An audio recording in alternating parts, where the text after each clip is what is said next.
that it's a Cannes Film Festival this month, and there's about 6 movies I've done in the last 12 months that we could talk all day for, but I'll just give you the broad strokes. There's a horror, an action, a rom-com, and 2 comedies. There's also a Canadian film that I was lucky enough to be the associate producer on called Wingman.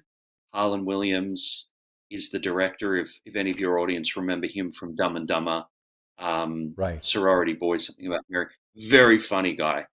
He's the director. Kayla Wallace from Landman, she's in it. Jamie Kennedy. So there's a real slate of films that I've worked on as either producer, actor, or director for the last 4 or 5 years. So I try to work on like more than one film at a time. So if I'm acting, I'm also producing a film, and if I'm producing, I'm usually acting. Yeah.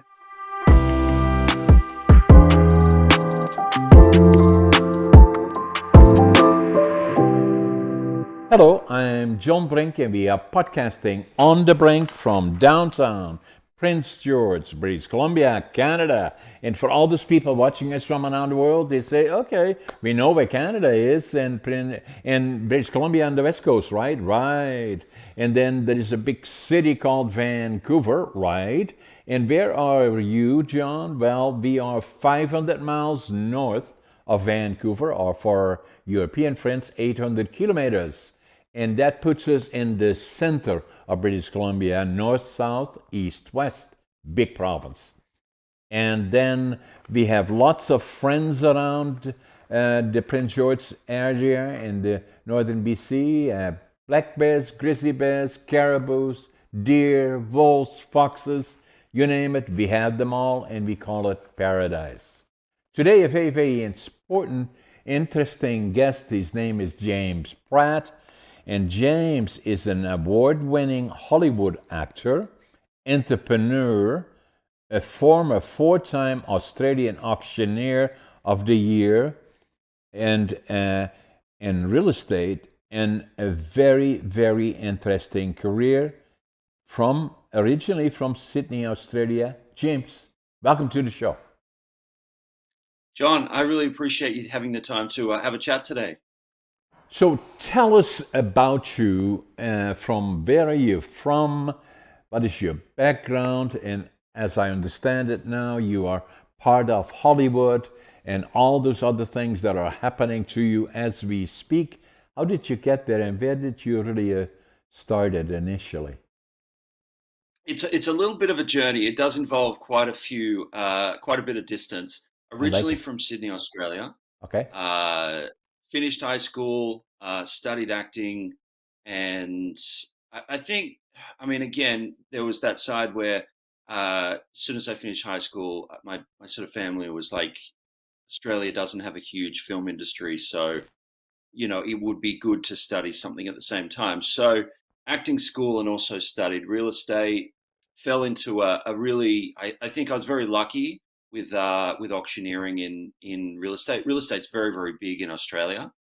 4-time auctioneer of the year, and then my passion's always been making movies. And I live in Los Angeles, California now, making movies. Very, very lucky. So it started in Sydney. Had a very lucky time in real estate just after acting school, and then went back into film, and have been enjoying it ever since. So you lived then in Los Angeles, Hollywood region, or any? Los Angeles is very, very big. I'm kind of It thinking is. about Orange County, and then, but the other thing comes to mind, a little bit scary, is the fires and all the things that people were affected by, and then obviously the other part is Hollywood. Yes, yes. The interesting thing is when I very first came to Los Angeles, I was that very green, like this was, just around acting school time, and it was just a holiday there. But it was I'd seen I'd seen shows like Melrose Place, 90210, The OC, where they just show the best parts of Sorry Los about that. Angeles. You fly in, and it's literally just, I mean, depending which way they go, but it doesn't look like that when you land. You land at LAX, It's a lot more gritty, a lot more concrete. Um, and you're absolutely right, because the great thing about living in Los Angeles is you do have those very beautiful places like, Bel Air, Beverly Hills. But then it's all very different. Koreatown is different from downtown. Santa Monica is different, even different to Malibu, because it's just so spread out. It's not like a city like, for example, Sydney or Vancouver or even New York. Amazing, amazing region, amazing country, and obviously Hollywood and filmmaking, all of that is so much on everybody's mind around the world, especially as it relates to Hollywood and other places. So Yes. the other part that comes to mind that got my impression is that you became the entrepreneur and former four times Australian auctioneer of the year in real estate. So you must have been very young still when you started this, and it's a niche that real estate is very big here in Canada, as it is in the States, as it is in Australia. But auctioneering is part of it now, but still relatively new.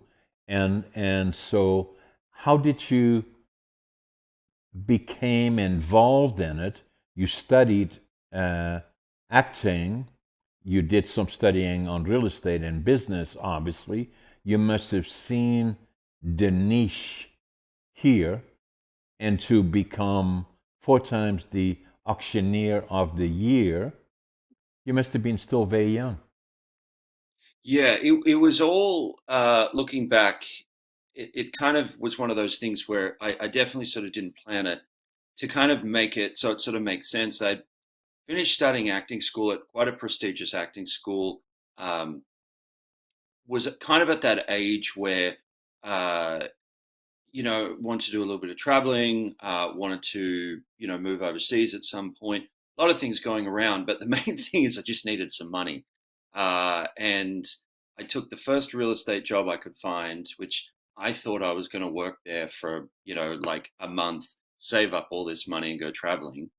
Um, and then the very first day I started this job in real estate, they said, "Oh, there's an auctioneer sort of competition, and we've entered everyone in the office that's kind of like at a position where they can't say no." It was like my first day, so myself and a bunch of the junior sales agents and property managers. Um, because I'd had all this acting training, I think that was the first thing that very much helped. But the second thing is I still had in the back of my mind I was going to go surfing, in Indonesia in like 2 months. So I kind of did this acting, this auctioneer competition in real estate auctioneer competition, How old were you thinking then, that James? this was about 23, 24, You're a young fella. 23. You were a young fella. Yes. Yeah. Yes. Not sort of thinking that this was going to go anywhere. No. I didn't. Um, the irony of the situation was I ended up winning. It was called the NAC competition. I ended up winning that, and then they had a couple more competitions throughout the year, and I ended up coming runner up in Australia. Um, and the irony is people thought I was so good because it looked like I just didn't care. And the truth was is I really wasn't passionate about it at that point. I kept looking over my shoulder thinking, I'll work for one more month and I'll save money and I'll go surfing overseas. But it looked when I did it that it was just so natural rather than this kind of forced calling an auction. And then that, yeah, come runner up, that opened up a lot of doors, and it ended up sort of really enjoying it for about 5 years after that, because you could, I did a show in the US. I got to sell, some of the most luxury homes, because auctions in America are not very big, but back in Australia, it's the way to sell a house. You'll have 2,000, 3,000 auctions a weekend in real estate markets there. I didn't realize that it was so uh, in the early stages of auctioning in Australia. It's now part of it in the United States, but also part in Canada and other places, but relatively still new compared to the traditional way of marketing. And it makes a lot of Yes. sense. Now, the other thing that comes to mind in your case that you're interesting because of you studied uh, communications and acting and all of those kind of things. But there must have been, I always say entrepreneurs are born really entrepreneurial, and then it develops from there, or it doesn't, or it is part of somebody's life but not quite. And a lot of people ask me, because that's who I am in a way. Started being entrepreneurial, shelf, sold newspapers and delivered newspapers and bottles and all those kind of things when when I was young already, and I'm still doing the same now. I'm nearly 85. But I've been always in business. I've always been entrepreneurial, and a lot of people ask me, how do I become successful in being an entrepreneur and in business? Well, it takes a number of qualities. In my particular case, attitude, passion, work ethic. What follows is success. You must find something you like to be good at. And then the other part in your case comes to my mind starting so early. You must have had that entrepreneurial underlying foundation of you.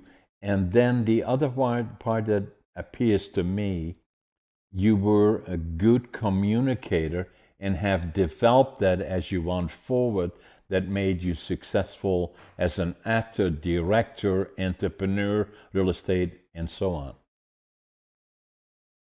I think, yeah, I mean, I would agree with everything you said. Yeah. I mean, the thing that I probably, I'll add to that is, yeah, you're absolutely right. And I think sometimes it seems all glamorous, but the one thing that I always went back to is you've got to get good at performing when it's uncomfortable or living when it's uncomfortable. So it's that idea where it's, if you want the sort of like the Mercedes Benz and the holiday house. I mean, becoming a lawyer or a doctor, it's much more stable.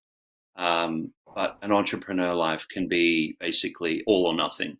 A different season. I like that because the first book that I wrote is Against All Odds, and I Right. wrote Nice. I wrote that 6 7 years ago, and as I said to you, I'm approaching 85, and my birthday will be in November, so 84 and a half. And a lot of people said to me over the years that, John, you have done so many things, you should write a book about it, but writing books is not easy. And so I thought about it for 20 years, and and started, stopped, and then I thought, if I about 6 7 years ago, if I don't do it now, it will never happen. So this book, it took me 80 years to live it, 20 years to think about it, 2 years to write it. And the book is not about hurrah, hurrah, how successful John is, just the opposite, going through all the ups and downs, falling down, dusting off, starting over, and never give up and stay the course. And then the Love other that. part about is that I say is that for people that say, well, I want to go in business, how do I find a business? How do I do this? Success will come and look for you. And then Right. you have to then at that point make a decision as to what will you do and when and how. And if you do look at it from that perspective, is that as long as the foundation is the right one, but I say I'm attitude, I'm always being positive, even through the most difficult periods, I always remain positive. Passion, whatever I do, I give it 125%. And work ethic to me is important. And I work harder than anybody. And even now, at nearly 85, I still get up at 5:30 in the morning. I always make my bed, and I always think I'm late. And I'm still looking at how can I further expand in businesses. I have 4 silos. The one is lumber manufacturing. I've been in that business for 50 years, and then the other one is warehousing, distribution, and logistics. Have a big business there, northern British Columbia, and the other one is real estate, residential, commercial, and industrial, and we are one of the largest ones in northern British Columbia there. And the other one is media, and media is doing presentations, writing books. I'm working on my sixth and seventh one. You can see this one behind me is coming out in June. It's all about billion-dollar communication skills is the foundation of success, and we'll talk about that. How do we get there, and what will it look like? And the other one that I'm looking at is a platform. And then the other part that a lot of people have said to me, you should make a movie about this career that you have had from starting all the way from way back then to where you are now, and say, okay, I'm thinking about that one as well. So that kind of I gives love you it. No, I love it because I think that's one of the things I love about Los Angeles is that compared to other places around the world, and this is no judgment, but people are still living their best life. Meaning, you'll meet someone in LA that's running along Santa Monica Beach at 5 a.m. that's passionate about becoming a music manager at the same time as running a restaurant, at the same time as, shooting a TV commercial. Like there's very much that rather than the opposite, which, there is parts around the world where it's very much like get married, have children, and just stick at that one job for 30 years so it's stable, rather than take that risk, take that ambition side. So yeah, that very much inspires me, John. You're living your best life. And so the other thing that I did is one of the last books that I did is this one here, Living Young, Dying Old, and so that and the reason that I wrote this picture of me actually, I'm also staying fit and doing bodybuilding and physique. I qualified for bodybuilding in northern British Columbia in 2018. I came in second bodybuilder, third in physique, qualified me for the provincials, did the same there, qualified me for the nationals, and then qualified me for the Arnolds. And then COVID came, and then, so now, and obviously for a couple of years we couldn't do any of that and still stayed in training. And then I started over again at 85 next year. When I'm approaching 86, I want to go back to the Arnolds again. And so this is what I look like today, is that I'm the oldest competitive bodybuilder in North America. But it's all about not so much age, and that's why I wrote the book. It's about quality of life, and everything is Yes. possible. Yes. Well, I think that's where it starts, in the mind, right? Exactly. Exactly. So tell us more Do about. you watch? Yeah, go ahead, James. I was going to ask, do you watch Tulsa King on Paramount Plus? I didn't know. It's a great show, but also it's a good reminder. I mean, I think Stallone's 80 years old, Sylvester Yeah, Stallone, and amazing. he's doing fight scenes with 35-year-olds on the show. Like he looks great as well, but it's that side to it where it's like age doesn't matter, and also anything's possible, because he's mixing it up with 35-year-olds in each of these fight scenes, and it's great. It's a good show. And what I like about Sylvester Stallone is that when he started, coming from a background that was not professional in any way, but he had these ideas about making a movie, and then stayed the course, kept ownership of the, you correct me if I'm wrong, I'm sure, of the movie, and then the first one that started, it built from there on, and it made him immensely successful. Yeah, the Rocky franchise, right? Correct. Yes, yes, yeah. That's a good story too. Yeah, and so again, an example of the things that can happen, and obviously Arnold Schwarzenegger, another example of somebody that has been very very successful, again in numerous areas, and so the especially in the area where you're in Los Angeles in the United States, we get more and more exposure to these people that have, because of staying the course, finding the dream, finding their passion, becoming very, very successful in areas that they were not necessarily trained for, but had that quality of staying the course, seeing opportunity, and making a success. Exactly, yeah, and just having that drive where I sort of went back to, getting good at performing when it's uncomfortable. Coming to a new city or taking their skill set to a new place than where it might be comfortable. So, so what do you do now, James? Mainly, are you mainly involved in acting, and you're still involved in real estate, or and being a director, working mainly in the United States, in particular Los Angeles, Hollywood region? Yeah, it's a good question because I still like to sort of dip into real estate, but um, sorry, you go, John. No, no, no. I'm waiting for you. Oh, yeah. So I built up a company called JPA Group when I was doing the auctions, which Right. was sort of like it's my own company, um, and I've sort of got it to a point where I just have someone else running it, doing the auctions, and that was a couple of years ago. I sort of did that handoff. Still has my name on the door, but it's predominantly work that's in Australia.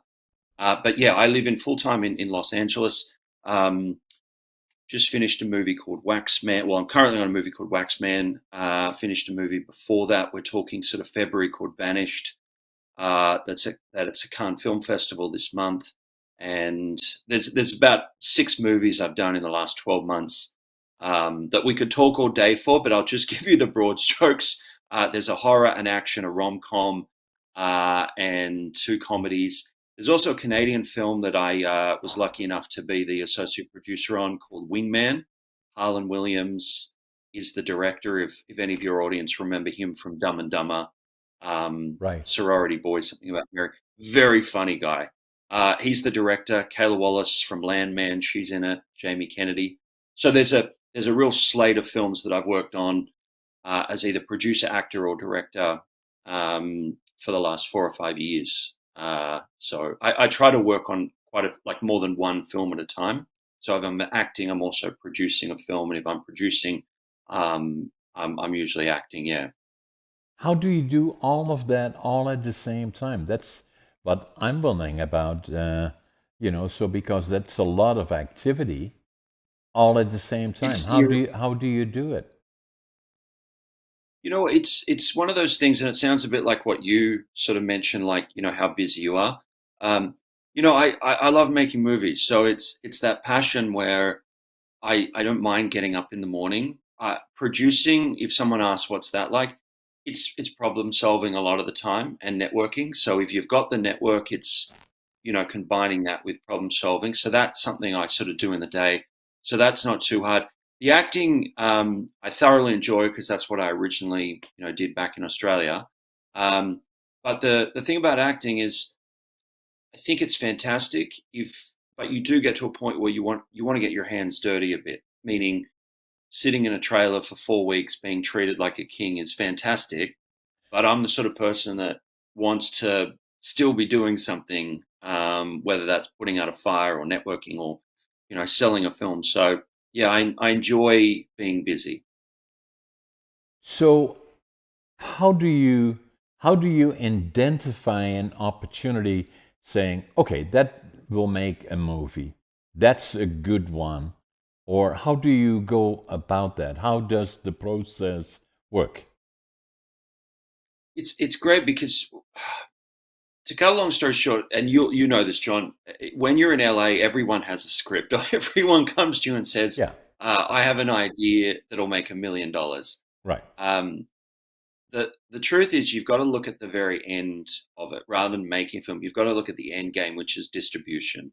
such as what does Netflix buy, or what are the mandates that AMC or a theater group is going to do. to actually distribute it. So you could have the best idea in the world, but you've got to realize that no one's going to see it unless these people distribute it. And these people have those sort of guidelines. They either want a movie star, they want a film that's, in this particular niche, niches, horror, drama, comedies, they all go up and down. But to sort of answer your question, yeah, you have to understand, where's it going to come out and why is it going to be distributed?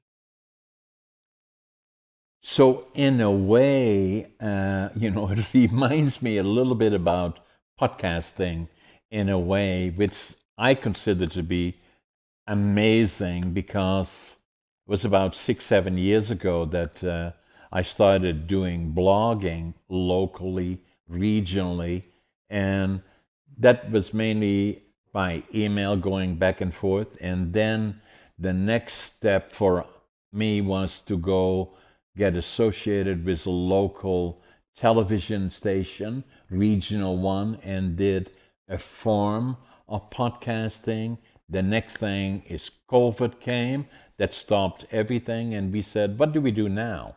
And I had this setting here, an apartment building I bought as an investment actually, and saying, well, let's start our own studio. So we did that.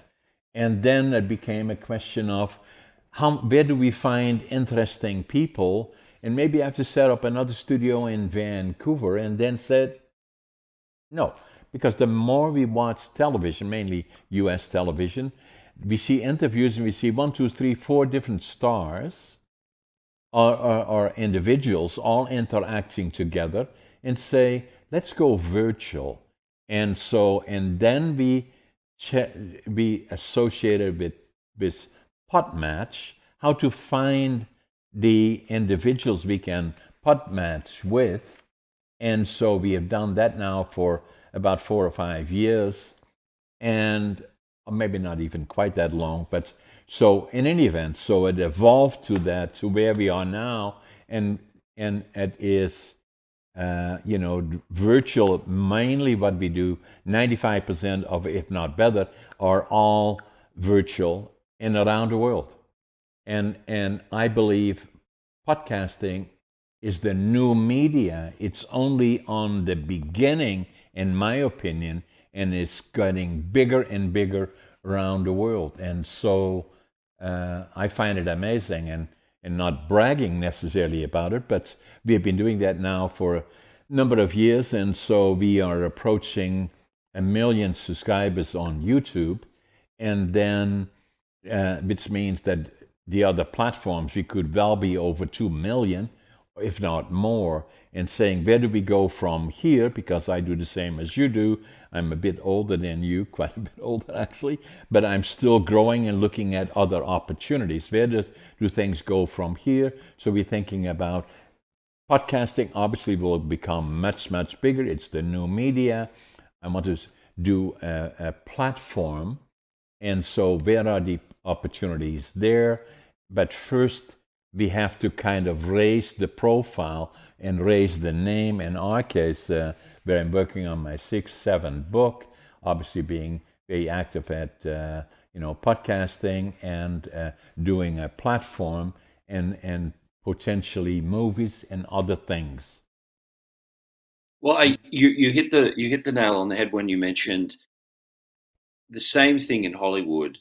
Very, very similar trajectory. As soon as COVID came, it was a little bit like the perfect storm, because you just before COVID, you really had the streamers, like, for example, Hulu, Paramount Plus had just launched right before COVID, taking a bite out of theatrical releases. So traditionally, you'd make a movie, it would come out at cinema, and then it would be on, DVD, basically.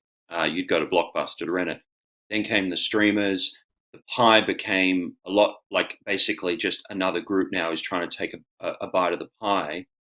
But where things drastically changed with COVID is you suddenly saw people got used to binge watching at home or watching one of their favorites, big budget sort of films, whether it be a Star Wars or a James Bond budget, not those films at that budget. And all it takes is someone to have a bad experience driving the kids to, AMC, and then they're late, and then parking and popcorn. And it's a lot easier just to watch it from home because people are creatures of habit. So the industry's really changed now where the small screen is a lot more impactful rather than, a cinema. Personally, I love watching movies on the big screen, but from a business model, it's gone from the small screen to now just on your phone. So they call it vertical. So there's a whole new platform coming out, which is basically people just watching 1 minute episodes of a TV show on their phone on channels like Snapshot or Real Shorts. So it's very changing. There's a lot of opportunities. So that being said, and just already as you said earlier, James, so everything is changing towards including podcasting, short media, shorter segments, TikTok, Facebook to a certain extent, although that's changing too. So, where then are the next opportunities going forward for people that will be watching us around the world? You say, well, I want to become an actor, or I would like to be directing, or I want to start a movie. How do they, how do you, how do you get into being early? Because that's basically what podcasting is at this point. It's still at its beginning. So, what you have to do, I presume the same applies to your career and your, may it be real estate, may it be director, may it be acting as an actor or putting together productions. James Pratt's name has to be raised because anytime somebody is considering something like this, he's saying, okay, let's call James Pratt about that. If he is interested, is he available? Blah, blah, blah, all those kind of things. Well, I think like, and I say this with, there's also, there's going to be obstacles, but it's a very exciting time if you've got an interest, like you said, media, or if it's more, let's say, film and TV and Hollywood. It's an exciting time because it's more accessible now than ever before. But I think it all starts with just probably that conversation of being honest with yourself. Like, what are you looking for? Like, what is your objective? Because I think you'd know better than me too with the podcasting side. There is a real level of people coming up now, which are, let's just say, influencers, and their number one objective is to go viral, which is a very different business model to say someone who says, I'm passionate about filmmaking or I'm passionate about being an actor. One is, an influencer, you may not need formal training. You may not need to learn the ins and outs of, what Netflix mandates are. The other side of it is, there's going to be a different. So I think it's kind of separating them and realizing that, whatever it is you want to be, there's an opportunity, but show you being most benefit. And from my side, look, if you are, wanting to be in Hollywood and acting in movies and directing, you have to get really good now at just wearing a couple of hats. So, for example, if you're an actor, I'd really recommend learning how to produce, or if you're a producer, get really good learning how to write, because technology is a lot cheaper now. So you can buy a Sony FX3 camera. It's about $3,500. That camera will shoot the same quality as what you'll see on Netflix. And at the same time, I mean, there was a couple of films at Sundance this year that were shot on that film, like finalists in feature film. Once upon a time, a camera was an Arri Alexa, which was like $100,000 to shoot a feature film. That's just the camera. Now a camera is 3,500. So from a filmmaking point of view, the more jobs you can do, whether it be director, actor, writer, the less you need to rely on someone, and the more accessible it is. So if I can get myself a $3,500 camera and I know how to edit and I'm a writer and I can produce it, all of a sudden that's really achievable to make something. Whereas before it would be piecing together a team for $1 million just to make a small horror film. And then to raise the name or to how do you get people to watch? Or at the end of the day, it is always about money in some form of fashion. How can you make a business out of it becomes then part of it. Like for me, it's always been that's not the driving force for me. It is more I love podcasting, and I love just podcasting about all kinds of different topics, and you never know what will happen. So if I, like you and me, never met before, I looked at your bio, and you have a very very interesting bio, obviously, and you likely did the same in reverse, and so we connected, and here we are, interacting for an hour, and probably maybe up to 2 million people will watch us around the world.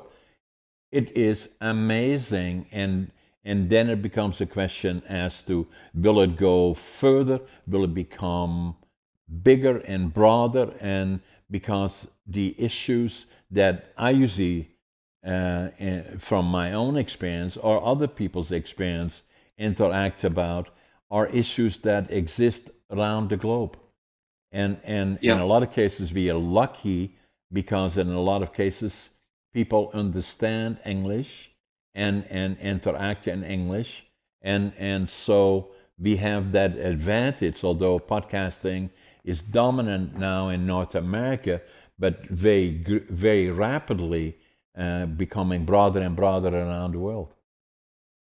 Yeah, and I think you hit, like, you mentioned something really interesting there, which is, I mean, how do you keep it going? Like, Right. how do you get to that next level?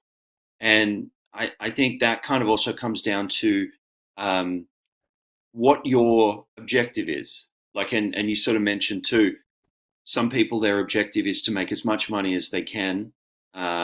So in just sort of answer that question, for Hollywood at the moment, it's you have two different business models. You have a business model where the studio model, in the sense of you make $100 million film, and then you spend another 100 on P&A, promotion, advertising. So you need to make, pretty much double the budget. So you need to make 200 million to break even. You'll start at the cinema. You'll maybe make 2.5 years to make it. You'll hope none of the actors have a scandal. There's been a few of those lately. Um, and you'll try and get worldwide release. China will take a piece of the box office, Canada, America.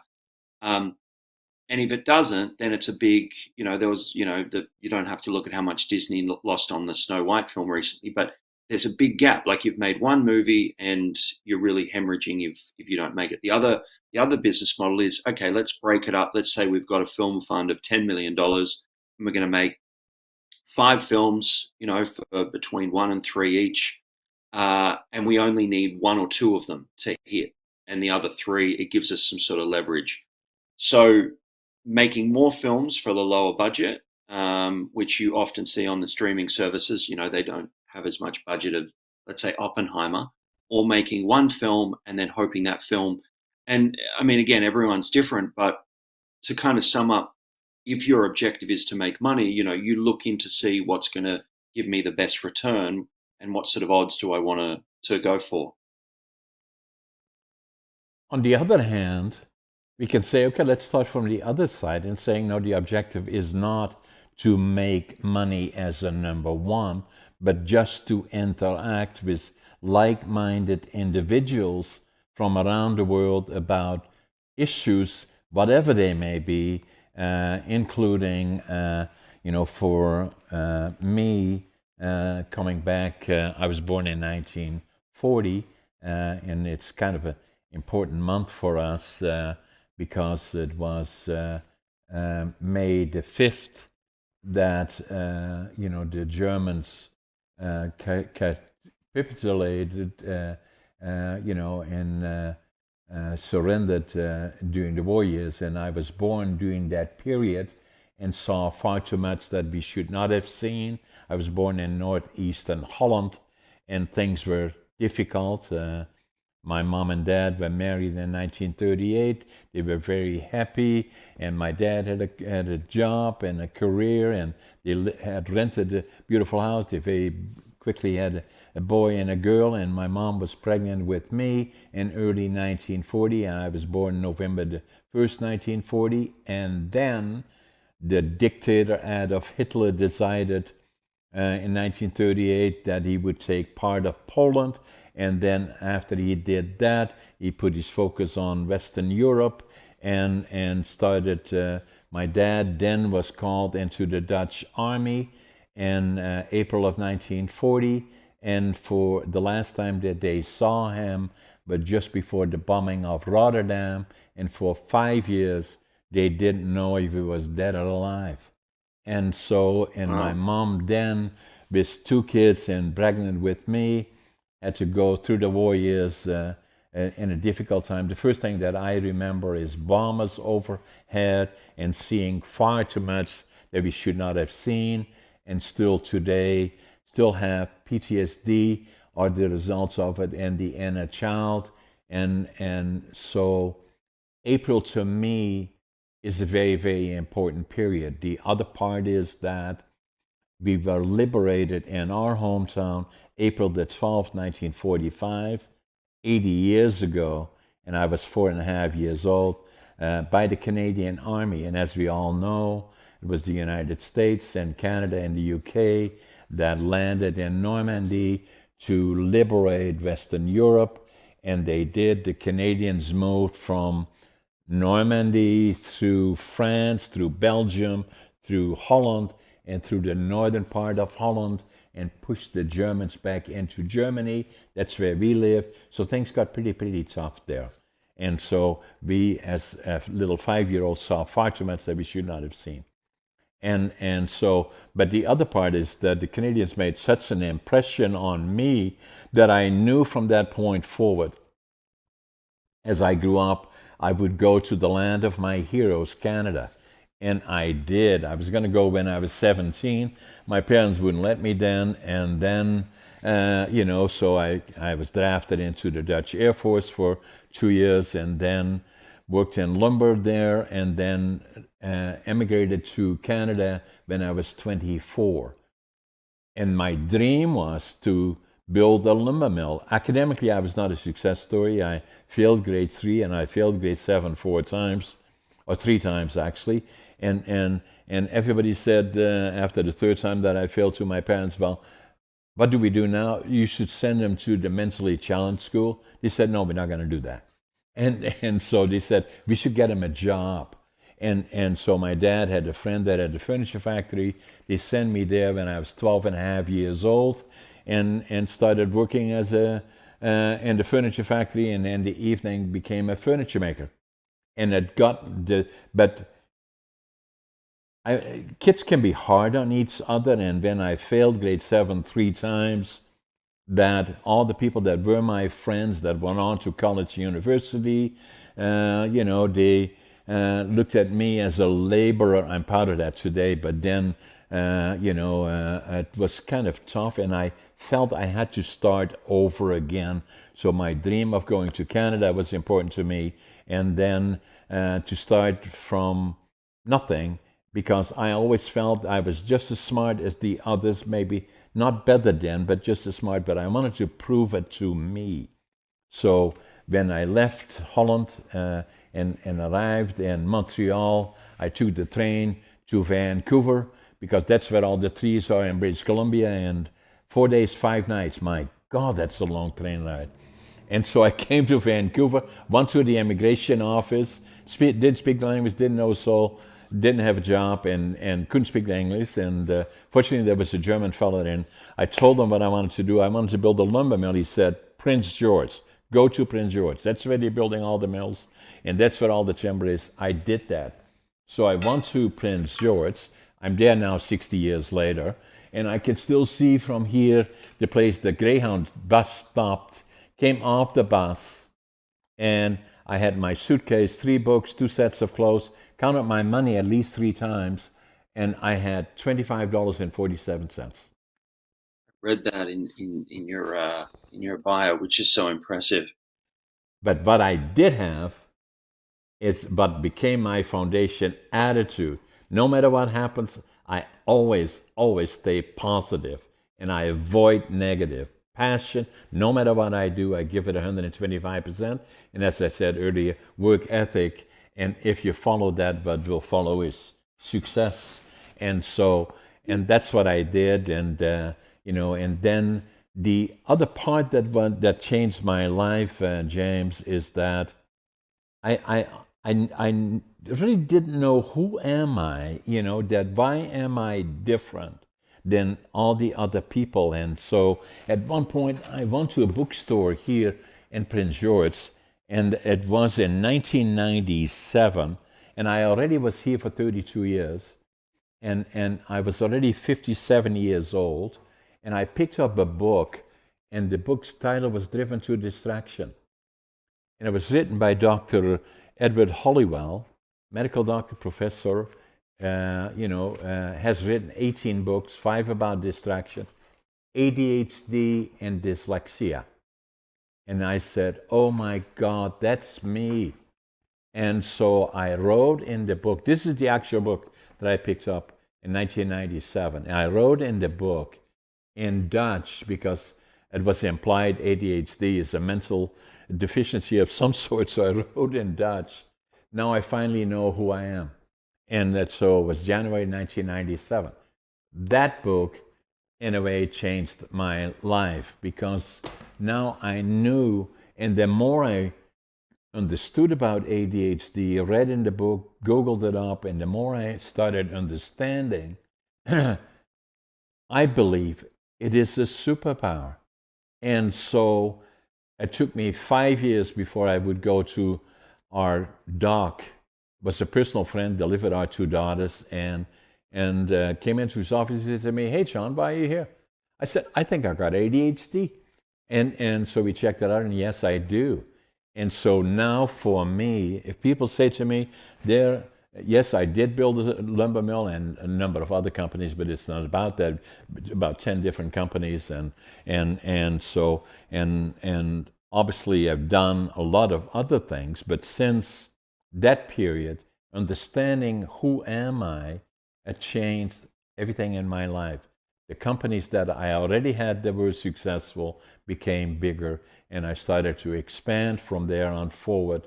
And then the other part, very, very important to me, and I suggested that to you, if I listen to you, you must be a very good communicator, because otherwise you would not have succeeded in the areas, in my opinion, that you did. And I wrote a book about communications in particular that comes out in June as to why it is so critically important. I was not a good communicator. And so up to 1990, and I was okay interacting in my company with 3 or 4 people, but outside of that, I wasn't. I was self-confidence. I didn't have that to that extent. And somebody took me to an organization called Toastmasters. Oh, yeah, I remember they used to come to the school I went to. I never actually got a chance to do it, but I remember they had like those courses. Yeah. And I gave those at schools because I was and initially when I went to Toastmasters, somebody dragged me down there and I said, okay, are you going to ask me any questions? Because if you are, I'm not going there. They said, no, you just sit there and you just listen. And I said, okay. And in the middle of the listening to the organization when they were doing their thing, somebody said to me, hey, John, tell us about you. I said, oh my God, I'll never go back here. And so, but I did. The first meeting, I could have crawled out of it on hands and knees. That's how self-conscious I was, but I stayed. I stayed there for 10 years, became a distinguished Toastmaster, and part of that is also going to schools, teaching, but it's the highest level of Toastmasters, and it's taught around the world, particularly in North America, but first and foremost, Toastmasters is, people ask me, what is it all about? I said, first and foremost, about becoming a good listener. The second one is thinking on your feet, articulating responses or questions.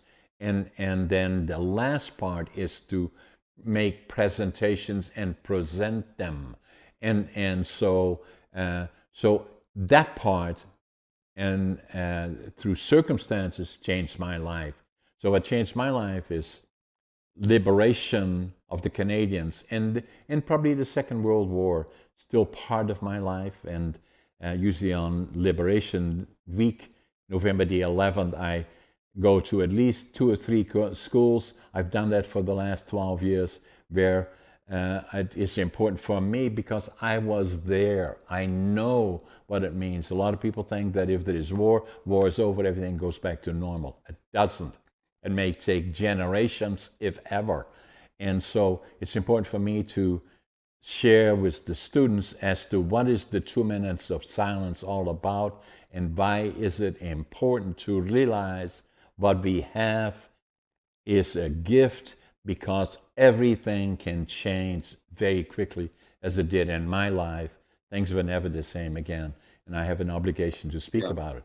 So the other thing that I did is I wrote a book about that as well, ADHD Unlocked, and so the combination of all of that changed me. So, and that's really the point that I was trying to make. I left school when I was 12 and a half years old, and then I got the official diagnosis when I was 62.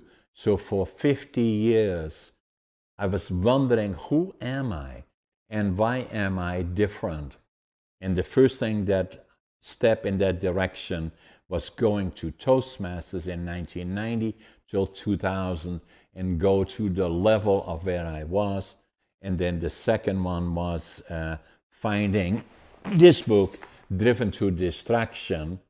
I'm ADHD, and the frequency of occurrence, I started to understand it better. Now, the fellow that wrote this is Dr. Hollywell. He wrote it in 1993, and I bought it in 1997. You are my podcast number 409. I had him on my podcast 203. Dr. Hollywell and me. And so, and as Did he have ADHD? Did he, the gentleman that ADHD wrote and it? dyslexia. Yeah. Oh wow! So he's coming from a place of his own personal reflection. Exactly, and but extremely successful. And so the interesting part about it, James, is that, and for those people watching us that have an interest in ADHD, because everybody indirectly is affected by it in their surroundings or other ways. Watch my podcast number On the Brink 203. And so one of the things I suggested to Dr.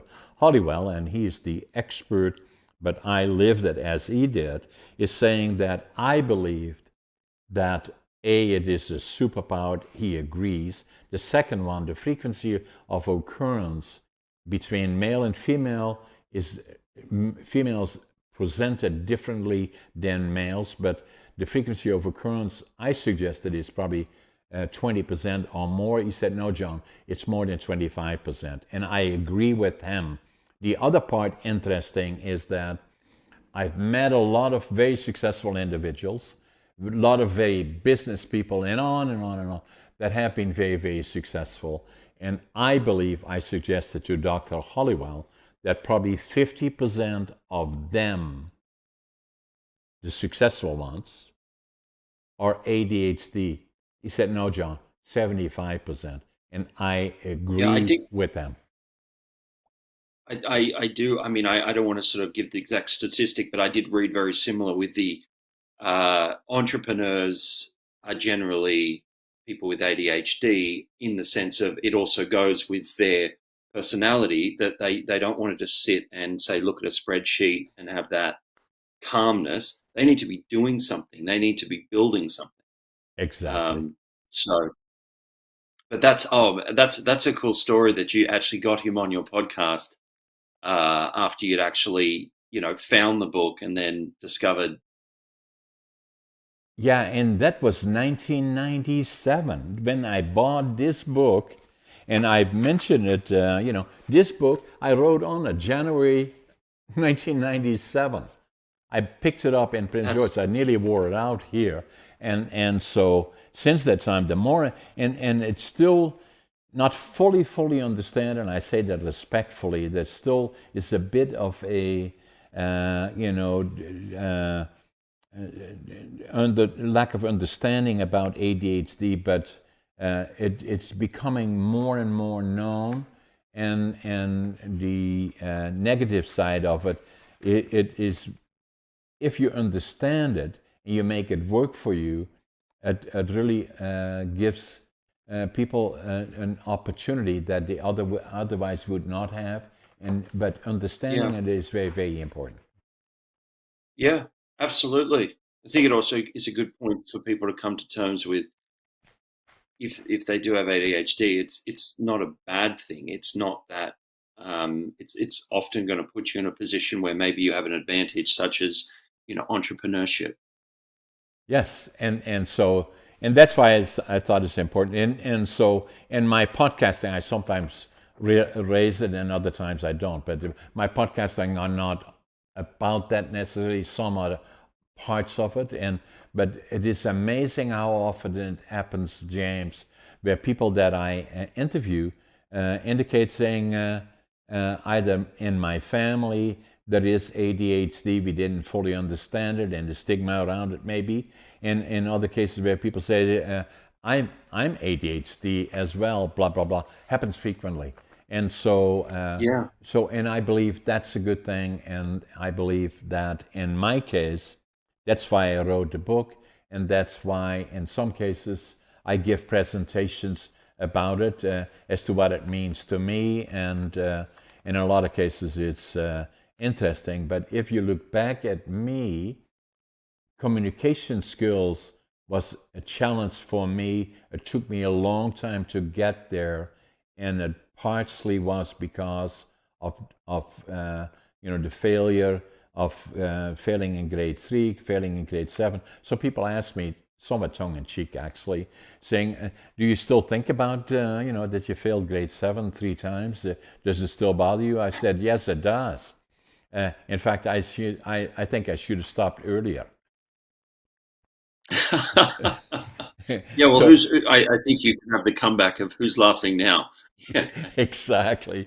So in any event, so what I will do though is I'm going to send you copies of my books, and I'm going to sign them for you. Oh, And yeah. yeah, so the and and including. I was going to say, even just even that one I can see at the end, finding your passion, living the dream. I'm already intrigued, but it sounds very much on the same wavelength of myself. I recognized I was very ambitious.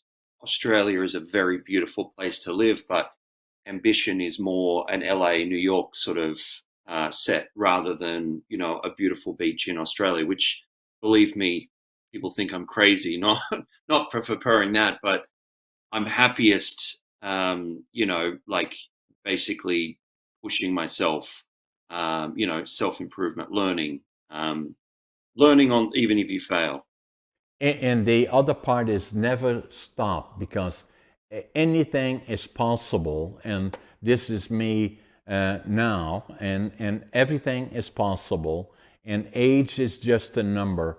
What is important is quality of life. And so I'm very Yes. conscientious of my diet. It took me a while to get there. My wife is vegetarian, and it took me a while to listen to her until I came to a point where I nearly died because of diverticulitis, and that was in 2008, 2009.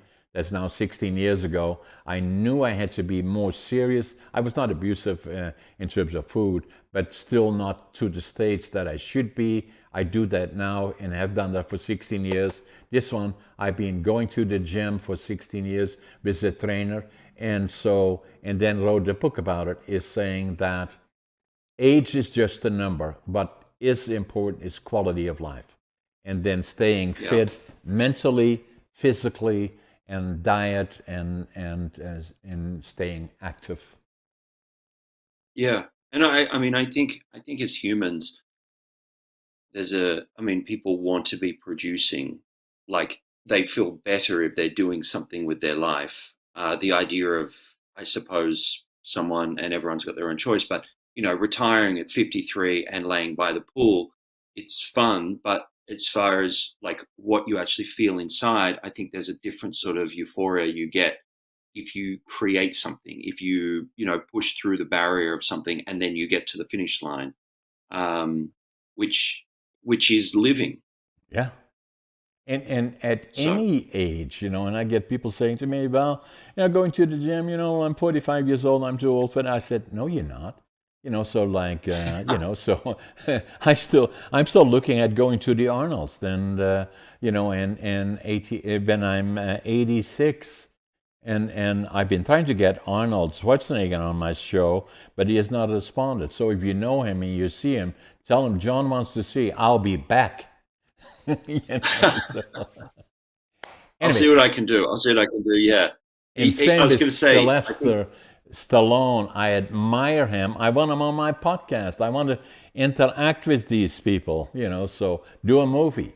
I'll send you the books. yeah, yeah. No, no. Well, they're both inspiring people too, because they're, as you mentioned, they're living their best life at any age, but they're actually living a proper life. It's not the I'm just on a cruise ship and tapping out at 50.